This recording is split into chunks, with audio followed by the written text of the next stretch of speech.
સુરેન્દ્રનગર જિલ્લાના ધાંગધ્રામાં ધાંગધ્રા સિટી પોલીસે એક ચોંકાવનારા કેસમાં યુવતી અંજનાબેનની ધરપકડ કરી છે, જેણે યુવક અજયભાઈ અને તેના મિત્રોને ખોટા દુષ્કર્મના કેસમાં ફસાવવાની ધમકી આપી 5 લાખ રૂપિયાની ખંડણી માંગી હતી.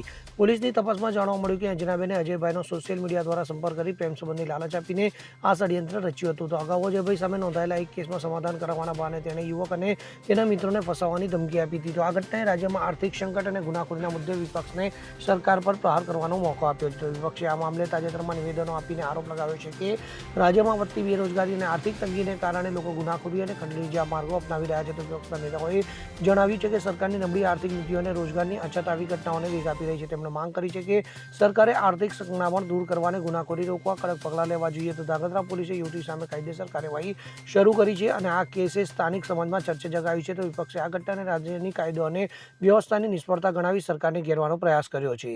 Bureau report CN24 news. હવે જુઓ દેશ દુનિયાની તમામ ખબરો તમારી આંગળીના ટેરવે. ઉઠાવો મોબાઈલ અને Google Play Store પરથી ડાઉનલોડ કરો અમારી CN24 ન્યૂઝ મોબાઈલ એપ.